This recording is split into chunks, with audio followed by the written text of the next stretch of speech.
Well, actually, the play that we ran on the sideline was supposed to go to Christina right in the middle, our point guard.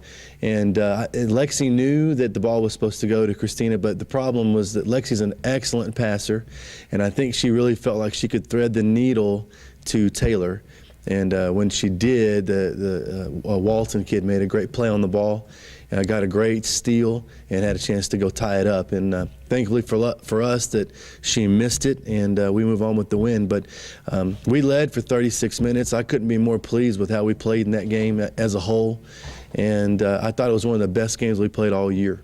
Well, it felt good to get back in the win column in a close game, because we've lost a couple last week that were really close that we really probably should have won. So it was nice to see us pull it out and get the win, because it's one of the hardest things to do in those close barn burner games, is to do the little things that put you over the edge. And I felt we did that Saturday, and we'll take it and run. Well, we're playing really well right now, and we're a lot better right now than we were the first time that we played them. And even having said that, they hit a terrific three-point shot at the buzzer to even put it into overtime in the first place. And so I felt we played well enough to win then. We're playing a lot better basketball now. Of course, it'll be tough in Portales. It always is. But at the same time, I think our team is ready. I think we're driven. I think we'll be pretty prepared, and hopefully we'll play well. And it'll be a big game, because if they win it, then they win the conference outright. And if we don't, we still have to go win one more. So it'll be a good game. They'll be really excited, and I would imagine a lot of people will be there. Well, the revenge factor is always a thing that kids talk about. They always seem to talk about revenge and winning the ones that they got beat last time. So I expect a good, solid week of practice. Usually this time of year, when they're motivated properly, we practice really well. So we're going to need to. Eastern runs a lot of good stuff, and so we're going to have to be really prepared and work really hard for what they do.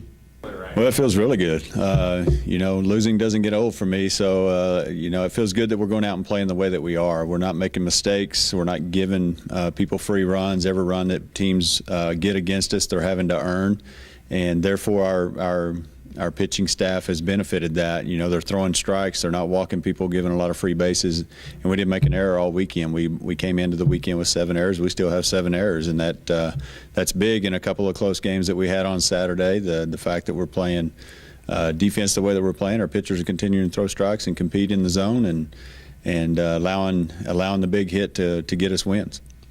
Yeah, Kennedy's been a great player since we got her on campus, but she did struggle a little bit last year, and I think she kind of knew that she was probably going to be the only power source that we had, and I think that affected her a little bit mentally. And we've had a couple discussions with her this year about go out and have fun and quit worrying about things. We got talent around you this year, and she really probably had one of her better days on Saturday, throwing a one-hitter in game 1, and had a no-hitter had a perfect game going into the 6th, and allowed a walk, and then had a line drive single that Karina nearly had it, just tipped off her glove, and if it wouldn't have tipped her glove, it probably would have landed foul, but that's the way it goes. And she came right out after that single and struck out the next kid and got 2 ground balls and threw a one-hit shutout. So very proud of her, and then hit 2 home runs that day, one of them being a game winner in the bottom of the 6th. So that was a huge day for her, and she's just a talented player, and to watch her go out and play the game with confidence and having fun right now is something that we're excited about. Well, Kingsville's got a lot of young talent. They really do. They're going to be a team that we're going to have to deal with in the future, but if you want to win a Lone Star Conference championship, we needed to be able to get 3 off of them, and they came in here and scrapped on Saturday and gave us everything we wanted, but we found a way to win them, and those are going to be big come down at the end when you're trying to win it all, and that's our goal, is try to win a conference championship. And we know we got a lot of tough opponents ahead of us, but to start off 3-0, and if you go look at the standings right now, we're at the top, and that's where hopefully we can stay. Now we know we got a lot of work ahead of us, and a lot of great softball to be played competition-wise, but Kingsville's doing things the right way. They're moving in the right direction. But I was proud of the way our team handled what they threw at us on Saturday, and got out of there with a sweep, and that's where we need to be right now. No. Not looking forward to Western New Mexico. 49, 50 degrees and 8.5-hour, 9-hour bus trip.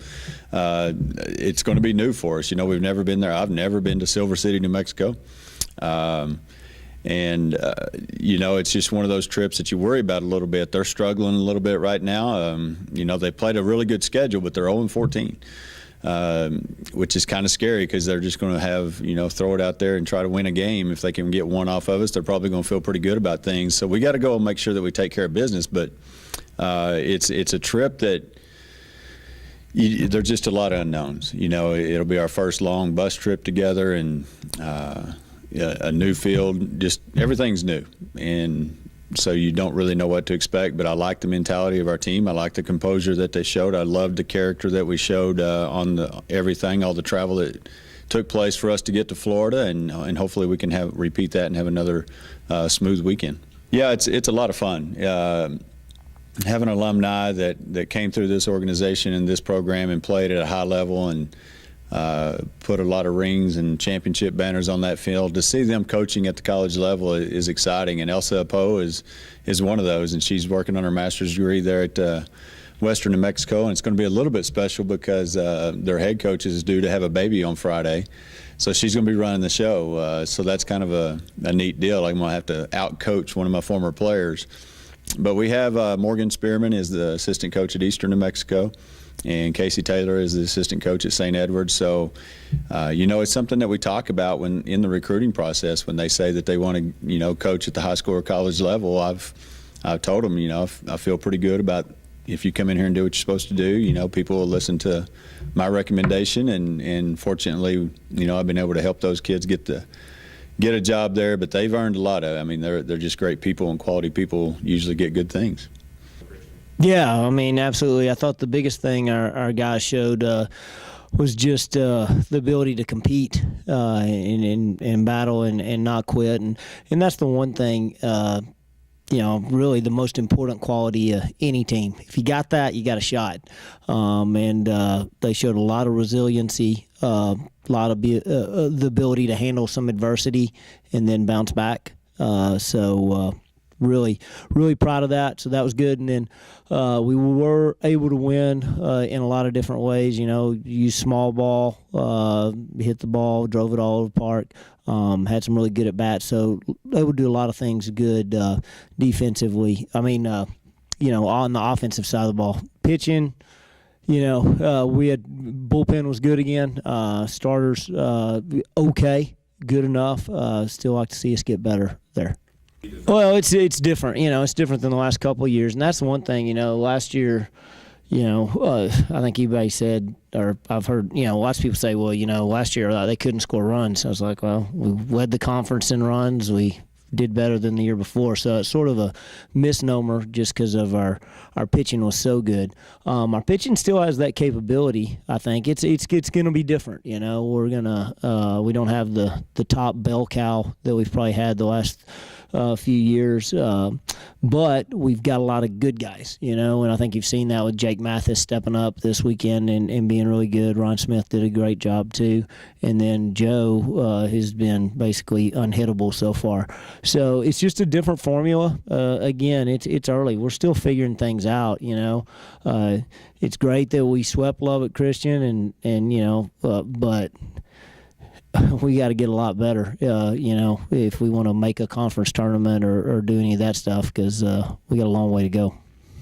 Much better than they were. That opening day, we sort of had a come to Jesus meeting pretty quick, which might have been the quickest one I've ever had. But since then, we've done a really good job. And then like the game on Saturday, we made them throw 192 pitches. 192 pitches. So, we had so many 6 and 8 pitch at bats where we are fouling off pitches on the outer half and getting another one, getting them to where they make a mistake. And that's probably the best offensive day we've had in 5 years. And we've been doing that a lot better and a lot more consistent. And it's just, it wears on you as a pitcher. It wears you down, and eventually you're going to break. Well, I imagine they're going to be pretty ticked off. So, they're generally one of the better teams. So, yeah, I don't know if it's good they're coming in losing 5 straight or bad. I'm excited we get to go eat Chipotle. So that's always the big highlight of my trip down there. So that's about it. I think, the message really hasn't changed from last week when, I still felt like it doesn't matter. Any team that we play in this Lone Star Conference, we can beat them. We have leads on them. throughout the game. I mean, we have leads in the second half, both on Thursday and in Saturday's game, and then just dumb plays. We're just not making smart plays, whether it be fouls that are 60 feet from the basket that puts them on the free throw line, whether it's a turnover that leads, a pick six where they go and score it on the other end. And so, we're right there. If we can just play a little smarter, I think we're competing, we're competitive. Our guys want to win, but they just got to be a little bit more intelligent. And I think we can beat anybody in this conference. And I still kind of thought that an at-large bid would be possible if we could have got those 2 wins last week. I think that's probably out of the question. We're going to have to get some wins this week and get in the Lone Star Conference tournament, and then we're going to have to go win the tournament. But again, there's not one team. I mean, on Thursday, Tarleton State and UTPB will probably play for the title game at Odessa. Well, we were up 5 at halftime on Tarleton the other day and took them down to the wire, and both games we've had with UTPB have been decided by 1 point and 3 points. So, we got to get in the tournament. It's got to be a big week of keeping them bought in and focused and positive, because it will be a tough road trip, and focus on, everything, trying to go and get a couple wins and make it to Allen. Yeah, I mean, it's tough. It's tough. I mean, and I think I'm the coach that I'm more positive than I am negative, so I'm always trying to get them to move on to the next play instead of beating them down, for a negative play. And so I'm always trying to move on to the next one and keep them moving forward. But yeah, I mean, it's frustrating. It's tough. Again, I think it's kind of tied into, the whole second half of the season. I mean, when you want to talk about coming back from Christmas break and fighting the injuries, and then once you get past the first wave of injuries, here comes the second wave of injuries. With Napoleon. I mean, we for a full week we work on offense for Napoleon to be our point guard, and and then all of a sudden Prince comes back. We try him at the point guard. But we'd wait, we spent a whole week on trying to get everybody to play with Napoleon, and then the next week he gets a concussion and he's out. So I mean, it's just crazy. I mean, again, I've talked to coaches over the years that have had injuries, that have had certain things happen, and you always think, man, that's an excuse.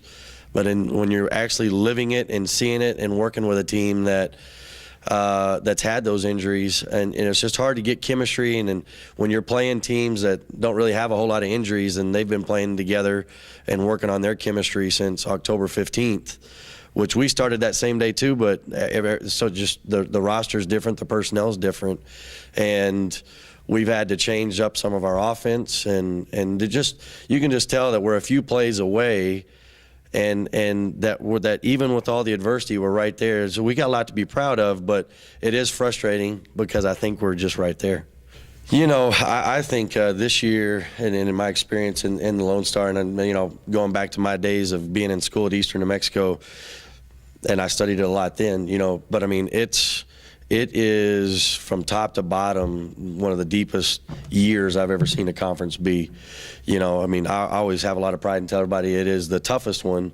But then when you see that there's 9 teams, I mean, you think about Midwestern. Midwestern was picked to win the conference in the preseason, and they're one of the teams that's fighting with us trying to get in the tournament. And it's just been crazy. I mean, I would not have thought that a team with 6 wins would be fighting for the last place, and so the league is just good. There's really, really good coaches. There's really, really good players. I think the Thursday, Saturday format, has taken some adjusting for all of us to do, and I think it could be a great tournament in Allen. I mean, I really think that on night number 1, you could see 1 beat 8 and 7 beat 2. Just because I do think that that's how deep the league is. And if you were to ask my opinion on the NCAA tournament, I think the Lone Star deserves at least 5 teams in, just when you look at the region. But it's a very, very good league.